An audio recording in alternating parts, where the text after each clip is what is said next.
Iranian people here. Iranian people. Thank you so much. Thank you so much for coming. Love to you. Prayers for everybody you know, your family. I love Iranian people. So thank you guys. And I knew Irvine would statistically have more than Burbank. So that's why I want to do it. I want to be with the Iranians tonight. Thank you. Iran has 92 million people. I learned this from Tucker Carlson.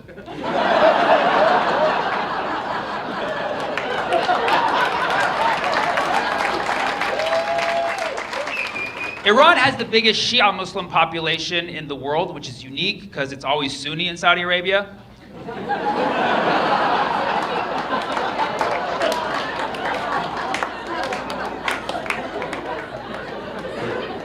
Iran is a beautiful country with a rich history. You have to do more than watch Prince of Persia.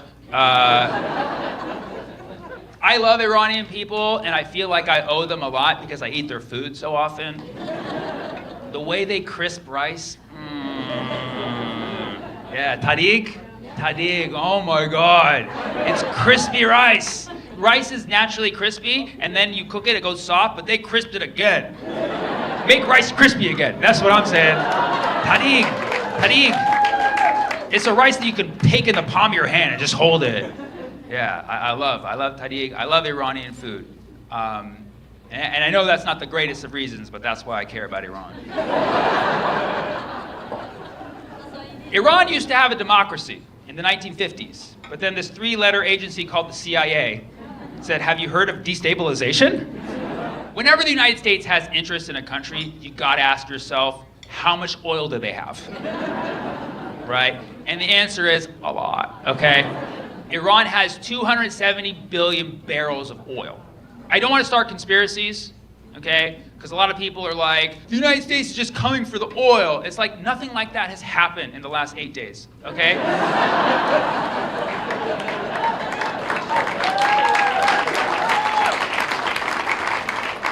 Iran has the world's third largest oil reserves, okay? Number one is Venezuela. Not sure if you've heard of them recently.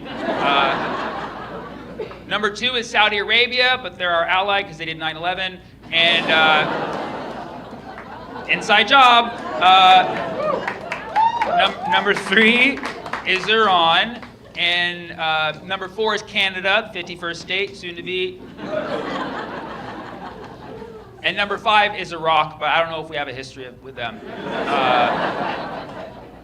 And so, yeah, so those are your top five oil. So no, it's never about the oil. The United States wants Iran's oil so bad. For the last nearly 50 years, we put crippling sanctions on their economy, which don't affect the government as much as it affects the people. So that's why, yes, it affects the people of Iran, okay? And that's why Iran currently has so much inflation, prices are extremely high, which just hurts me knowing that, like, the price of rice, you know? I have 1,000% solidarity with the people of Iran, okay? 1,000% solidarity with the people of Iran.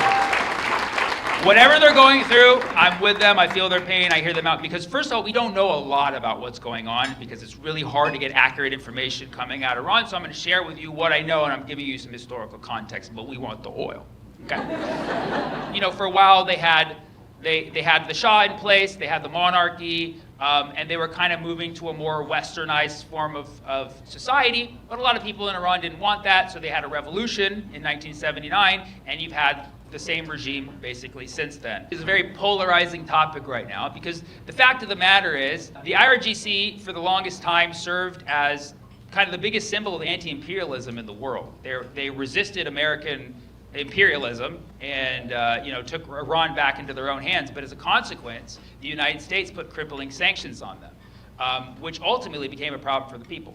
Now, obviously, it's important to note, the government of Iran has had a lot of human rights abuses. I don't know if you know this, but humans don't like those. We also have to put it into the context of the sanctions because the sanctions made it very difficult for people to live. The United States, that's always their game. If the country doesn't give them something they want, they put sanctions on them until they're so pressured that they absolutely have to because they hate their government so much. You know, it's like if the woman I'm interested in is dating my employee and I want that relationship to end, so I cut his pay and I keep cutting it till their dates get so horrendous that I slide in and be like, ever been to a Michelin-star restaurant?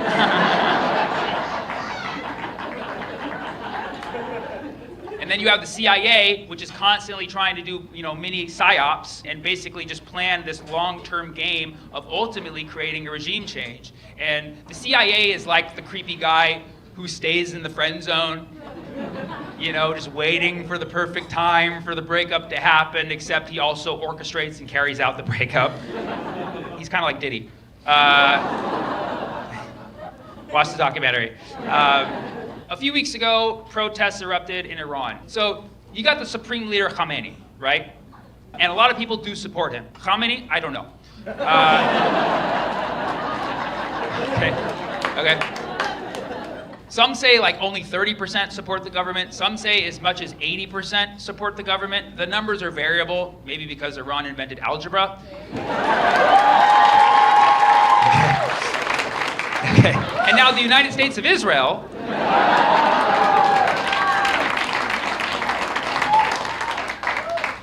the West wants to install the son of the former Shah. They want to bring the Shah back. What is this, Shawshank Redemption?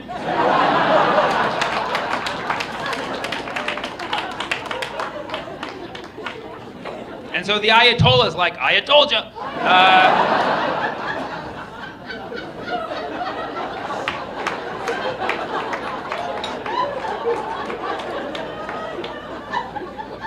We know that there are thousands of protesters in Iran who want a different form of government. This is the case. It's been the case for a very long time. This is no surprise. What makes these protests different is that Mossad is there. And this is not just a conspiracy. Even Mike Pompeo tweeted like, thank God we got Mossad on the ground in Iran. Like, were you supposed to tweet that out loud? Some are saying it's Mossad. Some are saying, no, it's the Iranian government forces and they oppress women. So either way, it's misogynists. And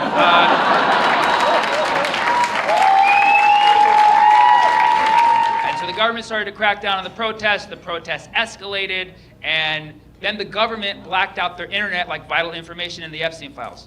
But don't worry, Trump's on it.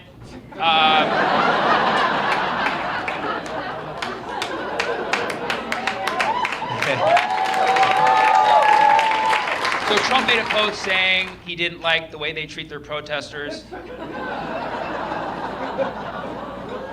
And he said, don't worry, help is on the way. I think he's going to send ICE. I hope he doesn't send ICE. The people of Iran are going through a lot of turmoil. A lot of them are very afraid. They can't reach their loved ones via the internet. It's a very scary situation. The numbers, I just don't know. I don't know who to believe. Some people are saying close to 2,000 people have been killed. Some people are saying it's upwards of 12,000, maybe even more. And that, either way, it is absolutely horrible. And this might be a controversial take, but I don't think bombing is going to help. I'm sorry if that offends somebody. I just don't think bombing helps anything, really, to be honest. But that's all America knows how to do. Like, all we do is bomb like a comedian who makes difficult topic choices.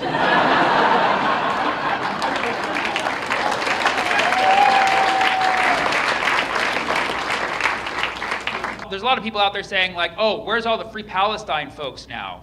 Like, why aren't you saying free Iran? First of all, this is not the time for that. Let's actually care about the people of Iran and think of like, what is the long-term solution for these people? But also like, you need to understand from a person who supports Palestine, okay?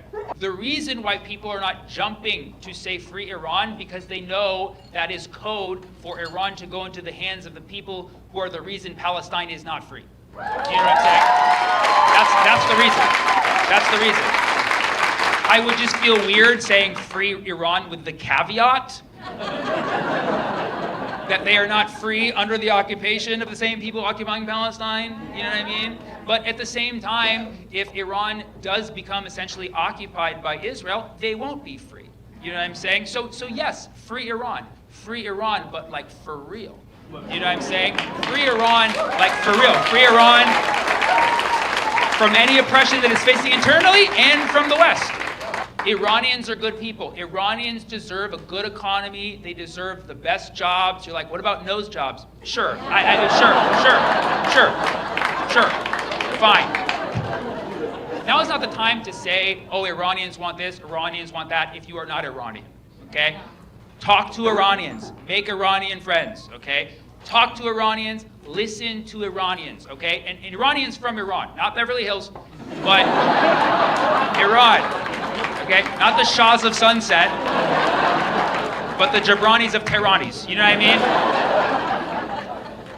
Listen to Iranians, okay? And what they say is valid. Be there for them. Listen to them, okay? Because liberation is a collective effort.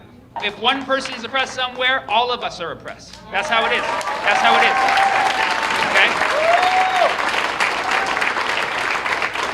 And a lot of people say, no, if you support Free Palestine, you have to support the Iranian government because they support Palestine. No, I support Free Palestine because I give a fuck about people, okay? I give a fuck about people first. People first, okay? Because if Palestine is liberated at the expense of other people being oppressed, then it's not really liberated. Do you know what I'm saying? Do you know what I'm saying? That's the exact same reason why we have a problem with the occupation of Palestine. If Jewish safety comes at the expense of Palestinians being oppressed, then it's not real safety, okay? So that is moral consistency, and we need to have that throughout. Okay, so support the people of Iran, regardless. And the fact of the matter is, I'm anti-imperialist. Okay, I'm against imperialism. That means if I'm not in your country, I have no fucking business telling you what to do with your country. Anti-imperialist means mind your own fucking business. That's what that means. It means countries do not decide what other countries do. And so a lot of people are forgetting that we people in the West, or we people outside of a specific country, we people outside of Iran, should not be telling Iran how to live their lives and what to do with their government. That is up to Iranians. That is up to Iranians, even if it's not the outcome that we want. Because just like there's microaggression, there's micro-imperialism, you know? Just like when you're like, ooh, I want to touch your hair, that's microaggression, right? Micro-imperialism's like, don't you want your government? You know, like don't tell people what to do. Let them decide this shit on their own. The truth is, two things can be true, okay? The US wants their oil because a lot of dinosaurs were there, and their government is a Tyrannosaurus, okay? Sorry, a Tyrannosaurus.